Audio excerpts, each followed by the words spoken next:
सरिला देवदंपतिर विवाह सरिला प्रतीक्षा तेबे ए विवाह रे जो मैंने रही मुख्य पुरोधा से होती कन्या माता पिता धर्म विश्वास रही जे सौभाग्य थिले भाग्य थिले यही पुण्य प्राप्ति होता है जे जगत जननी तांकर माता पिता हबार सौभाग्य मिलता है। आम रहीचु झाड़पड़ार लोकनाथ बाबांकर विवाह मंडप ठारे इतिमध्य विवाह संपादित हो सारी कन्या माता पिता रही राजस्व मंत्री सुरेश पुजारी एवं तांको पत्नी पद्मिनी नायक रही पूर्व जदिओ बहुत थर शिव विवाह प्रत्यक्ष भाव संश्लिष्ट रही किंतु निजे कन्या पिता हबार सौभाग्य बोधे प्रथमे कन्या माता प्रतिक्रिया नवा जितेबाला माता पार्वती काली नहीं आसले झील को झील रूपे वर्ण करके हाथ में धरिकी पादरे चली चली आसते घर को से समय अनुभूति कौन रही है जिते जो पहुंचले बाट बण करके आणिले से समय अनुभूति कौन थी माँ हिसाब मु माता पार्वती को मंदिर आनिली रास्ता रे अनेक जन मो हाथरू नेबा पई चाहूथिले किंतु मो हाथरू मु तांको मोटे छाड़ी नहीं पूरा मंदिर घर पर्यंत मु हाथ रे धरी थाए काले अन्य के धरले पड़ी जीवे बोलिकिरी बुझिले अन्य माने मो हाथ धरी थांती मु काहाको मना करिनी किंतु मोर हाथ तांको पाखरु छाड़ी नहीं माने कन्यार सुरक्षाटा माँ हाथ रे प्राथमिकता रही एठी आज केते बेले आसिले भोला बाबा केते पहुंचले एवं कौन कौन सब रीतिनीति संपन्न हला देवदेव महादेव 4टारे तांकर बरजात्री दल सहित आसिले तापरे विवाह कार्य 4टारू आरंभ हैला आमर रीतिनीति अनुसार सबु प्रकार नियम अनुसार बाहागर हैला हस्तबंधन पड़िला हस्तबंधन परे हमको बहुत टिके कष्ट हैला किंतु कन्यार इच्छा अनुसार आमे बाहागर देइथिलु बोली खुशी भी लागुची सेटा जिते देवदंपति जिते आम प्रतीकात्मक भाव अनुभव करूँ कि फिल हुए जिते कारण ये अनुभव आपण मैंने करेंगे जिते आम तो काली देखुल आम संश्लिष्ट हो मिशुचु केमी अनुभव रही था जिते माता पार्वती को मूर्ति को आणती किंतु से भीतर जीवन को आप देखती से माता पार्वती को आम जिते बड़े झील भाव ग्रहण कर दौचु ना से निजर झील भाया लगुच माने अन्य का हाथ में देवाई इच्छा होने से आम सबुथर देखीचु शीतल षष्ठी बाह्य आडंबर बा चाकचक रोषणी ये तो गोटे कथा मूल दि गोटे हूँ मौलिक तत्व हूँ या जिते कन्या को देवी को कन्या रूप नहीं आसती कन्या माता पिता एवं ताठार जो आनंद आरंभ होता है घरे आनंदर परिवेश सृष्टि होता है दुखर परिवेश सृष्टि होता है जिते देवी को बा कन्या को विदाय दे था से मुहूर्त निश्चित भाव आवेगर मुहूर्त कन्या पिता प्रतिक्रिया नवा प्रतीक्षार अंत घटिला आप मैंने रहिले कन्या माता पिता हिसाब से कन्यादान कले कौन कह नहीं नियारा अनुभव सीमिति सनातन धर्म रे सौभाग्य थिले जेकरी कन्यादान करी हुए समस्त को कन्यादान करिवार सौभाग्य मिले नहीं एवं कन्यादान होची सनातन धर्म रे सबुठारु श्रेष्ठ दान या ठारु बड़ दान नहीं तेणु कन्यादान तो करिथिलु झियारी बाहागर करिथिलु तापरे सौभाग्य मिलला सती शिरोमणि माता सीतांकर बाहागर करिया पई मर्यादा पुरुषोत्तम राम के संगे से समय नियारा अनुभव जे मोर झील को जहाँ को बाहागर रे कन्यादान करुची से अन्य कहीं नुह से होचंती पुरुष मान भितर सर्वोत्तम मर्यादा पुरुषोत्तम राम सबु झील मध्य बाहागर समय बाहागर पूर्वर यही स्वप्न देखी था मत गोटे भल बर मिलू बापा माँ मध्य झील पाई खोजी था ए मुंडरू से मुंड भल बर झील को देवाई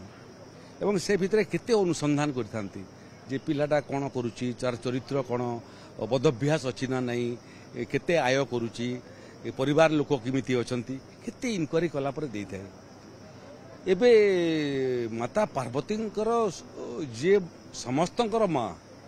तांको पुत्री रूप में पाइबार जो अनुभव से अनुभव वर्णनीय नुह वर्णना करी हेब नहीं जेतेबेले झील को बाहा दौचु पार्वती बाहागर समय मनरे गुड़िए प्रश्न उंकी निश्चित भाव में मिलला से समय मन पड़ा ना जे माता पार्वती आम शीतल षष्ठी यात्रा बाहा करुचु आम झील रूप में पार्वती को पाइक बाहागर करुचु से भावनार सप्त ऋषि आसिक जिते पहुंचले देवदेव महादेव प्रस्ताव नहीं करी माता पार्वती से समय बरपिला बाबद 5टा प्रश्न निश्चय उत्थापित कर मोर झील जीव केउठी की बरपिलार एड्रेस केउटा स्थायी एड्रेस केउठी अछि बहुत समय देवदेव महादेव को आप श्मशान रे पाइबे श्मशान रे पाउंस देह सारा गोली करथांती पंडित माने जे से श्मशान निवासी से श्मशान रहंती भस्म लेपन करथांती एवं से मध्य जो गंजाई सेवन करथांती एमते अनेक गुडी के तांको विपक्ष रे तर्क आसी थाए किंतु आप तांको गुण गालिमा विषय अवगत हला पर तापर सहमत होइथांती कन्यादान करिया नहीं से हिमालय रे पाइबे तांको आपण तपस्या करिवार समय देवदेव महादेव जो तपस्या आरंभ करदेले ताले केते केते केते 100 वर्ष तपस्या करले तार भी ठिकाना नहीं किंतु विषय होची जे कन्या आगुरु तपस्या करी सारिथला शिवं को बर रूप रे पाइबा पई माता पार्वती कठिन तपस्या फल रे स्वयं देवदेव महादेव तथास्तु करथिले बाहागर प्रस्ताव को ग्रहण करथिले तेणु पूर्व निर्धारित ही सारिथला केवल औपचारिकता बाकी थिला तेणु देवता शिवंकर बाबद शिव पुराण मु पढ़ी मोर परामर्श भी समस्ते शिव पुराण पढ़ंतु शिवंकर जो अलौकिक काम संसार को रक्षा करिया पई एवं आवश्यक पड़ले तृतीय नहन बाहर करी शेष संहार करिया पई तांडव नृत्य जो करंती शिव पुराण रे जे पढ़िबो से शिवंकर भक्त हो से देवदेव मान भीतर श्रेष्ठ देव हेले महादेव तेणु स्वाभाविक भाव में माता पार्वती बाहागर भाई देवदेव महादेव सागर करूचु एथुरु आ खुशी कथा कौन हो पारे आउ गोटे कथा आपको उल्लेख करुँ परिवार समस्त निमंत्रण करता जेबे आम घर सामाजिक कार्य होती पुअर बाहागर होती झील बाहागर होती निमंत्रण करुँ आम एथर आउ गोटे परिवार को अधिक निमंत्रण कलु आम मझे माता सीता को कन्या रूप में पाइक बाहागर करी मर्यादा पुरुषोत्तम राम सागर तेणु परिवार गोटे संख्या बढ़ीगली सेठी राम मंदिर को जाकर कन्या एवं सीता एवं मर्यादा पुरुषोत्तम राम को निमंत्रण करूँ ये बाहागर उपस्थित होगापाई एवं जो आपको जदि किसी ये सामाजिक कार्य सामाजिक कार्य कर सुजोग सौभाग्य मिले ताले आहरी जुड़े परिवार को देव विवाह देव अतिथि संख्या बढ़िला अतिथि संख्या बढ़ला आपको जो कार्यक्रम हम से माता सीता एवं मर्यादा पुरुषोत्तम राम दुई को परिवार को निमंत्रण पड़ी हो आ गोटे परिवार स्वयं महादेव को आम माता पार्वती को सांगे सामाजिक कार्यक्रम आसवाई न्यूता देवाई जीव लौकिक भाव आप उपस्थिति को अनुभव करुँच देखो मुझे कह वर्णना करी हेब नहीं जे देवदेव महादेव को स्वागत करवा जिते पहुंचला पर आलती करवा ताकू मंडप को हाथ बर अनुभव कथा एकदम अनुभव कथा पुणी माता सीता को आनिक दुईकर हस्तबंधन पकेवा ये सब कला मोर अनुभव है मो कली जुगे ना मन है जमी निजे सकालू सकालू देखु सूर्य उदय हवा पाई जाऊँ ही ना पशु मैंने पक्षी मैंने प्रथम जानुंट सूर्य उदय हम बोल से उड़ाटा आरंभ कले कोईली राब शुभुची पक्षी मैंने गछ छाड़िक बोधे स्वयं माता पार्वती एवं देवदेव महादेव दर्शन करने ओह्लई आसुँच दृश्य पूरा मोर मन है मुझे कली जुगरे ना स्वयं सत्य जुगरे अच्छी एवं सत्य जुगरे रहीक ये निर्देश होची अनुभव रे अनुभूति रे ईश्वर को अनुभव करवा सत्ता को इतने कौन होम जो आज शीतल षष्ठी समय देखिए आप पूरा सहर अंचल जाक भक्तिर वातावरण समस्ते लीन हो जाती बाहागर समय आम आजे मनीष होकर बाहागर करूँ एभलिया शीतल षष्ठी यात्रा करूँ ये यात्रा करूँ अनुभव नहीं मन होता सतरे जमीती आम पौराणिक जुगर अच्छु माता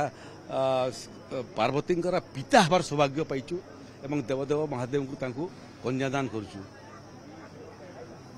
प्रकृत रे अनुभव ही जाने प्रकृत रे एई आध्यात्मिक दिव्य अनुभव कौन कारण ये मर्त्य लोक रहीकि जेहेतु देवदंपति विवाह संपूर्ण लोकाचार कराए एवं साधारण रीतिनीति रे साधारण विवाह भली कराए से रीतिनीति कराए तेणु निश्चित भाव आध्यात्मिक आवेग को से अनुभव करिसंती। आज विलंबित राति रे नवविवाहित देवदंपति बाहरिबे जुगल दर्शन शोभायात्रा रे जहाँकि आसंता काली अपराह्न बा संध्यारे शेष हेब एवं ता सहित देवदंपति मंदिर प्रवेश करिवे।